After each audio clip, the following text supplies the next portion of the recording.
Hello जय माता जिंदाबाद जिंदाबाद जिंदाबाद जय माता जिंदाबाद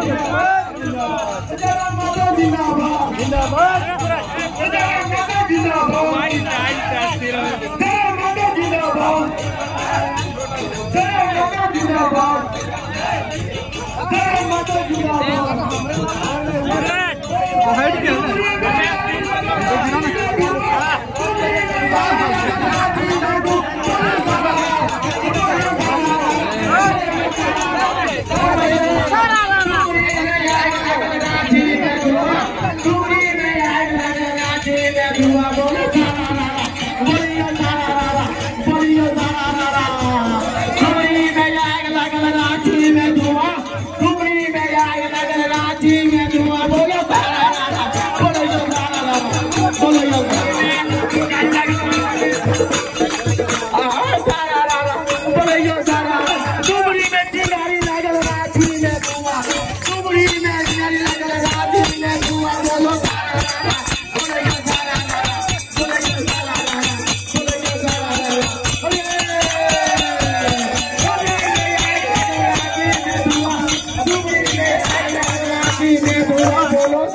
सभी कार्यकर्ता बंधुओं से मेरा निवेदन कृपया बैठ जाएंगे आप लोग फालतू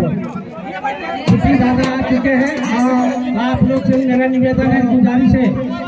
कृपया करके आप लोग बैठ जाए आराम से बैठ जाए अपना अपना जगह लेकर चल बैठ जाए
अरे विधान साहब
मिला अधिकार हमने मिला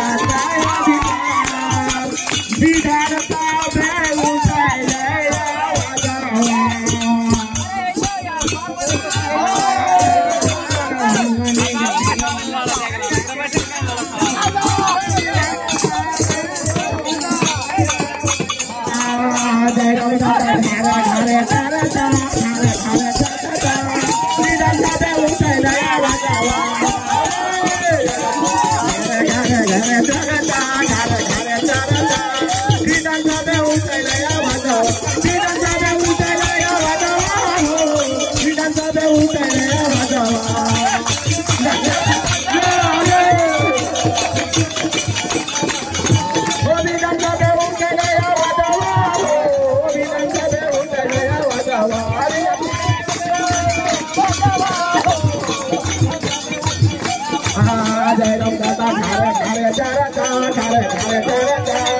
बोलो सारा बोली क्या सारा जोगीरा सारा तुमरी में आग लागल राती में दुआ तुमरी में आग लागल राती में दुआ बोलो सारा जोगीरा सारा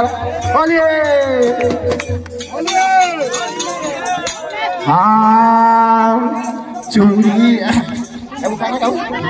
चूड़िया ले या छोटे छोड़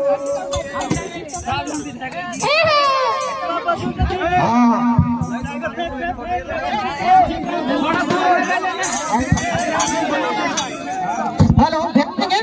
अरे कीर्तन करने दीजिए भैया दागरदारी उठेंगे उसके बाद कुर्सी में जाके वहां बैठेंगे उसके बाद जिसको जिसको अबीर लगाना है वहां जाके आराम से लगाइएगा।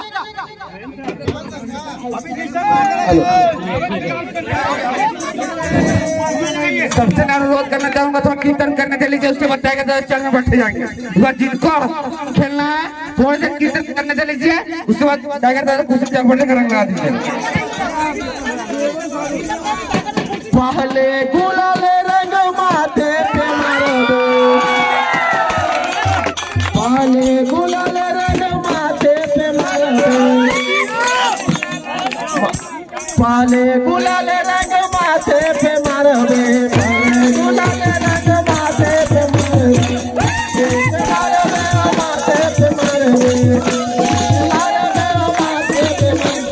मतवा कर बे लाल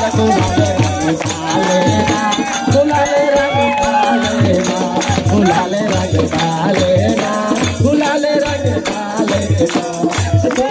गुलाल रंग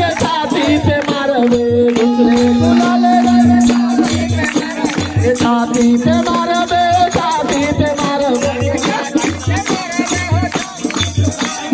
छतिया करवे लाल गुलाल रंग गुलाल रंग गुलाल रंग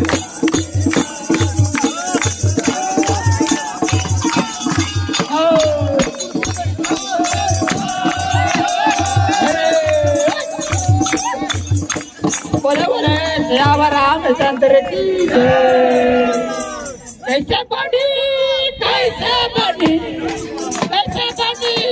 कैसे बनी फूलों बिना कैसे बनी जयराम दादा बिना बतिया कैसे बनी कैसे बनी हो रामा कैसे बनी हो रामा कैसे बनी जयराम दादा बतिया कैसे बनी जयराम दादा बतिया कैसे बनी आवाज उठैले आवाज उठैले कैसे बनी हो रामा ऐसे बनी जयराम दादा बतिया ऐसे बनी हो जयराम दादा बतिया ऐसे बनी कैसे बनी हो रामा कैसे बनी।